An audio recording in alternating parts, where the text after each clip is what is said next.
வெள்ளிக்கிழமை வந்துட்டாலே சின்ராஸை கையில் பிடிக்க முடியாது. எப்படா வீக்கெண்ட் வரும், நம்ம டீம் கூட போய் கிரிக்கெட் விளாட்லாம் அப்படிங்கிற தாட்லேயே அந்த வீக்கை ஓட்டலுவோம். நம்ம புது கம்பெனியில் ஜாயின் பண்ணி நிறையா டீமில் போய் கிரிக்கெட் விளாண்டுருக்கோம். ஆனால் நம்மளோட சொந்த டீம் கூட விளாட போகிறோங்கிற சந்தோஷம் எப்போவுமே தனி ஸ்பெஷல் தான். நான் இப்போ இருக்கிறது ஜுபைல், நம்மளோட பழைய டீம் இருக்கிறது வந்து அப்கேக்.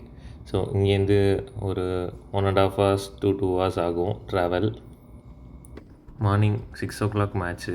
ஸோ இங்கே ஒரு 4:30 கிளம்புனா கரெக்டாக இருக்கும்ன்ட்டு ரெடியாகி கிளம்பிட்டேன்.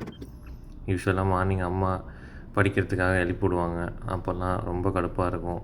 ஆனால் கிரிக்கெட் விளாட்ணுன்னு சொன்னால் மட்டும் எப்படி தாங்க எழுந்திச்சி கிளம்புவோன்னே தெரியாது.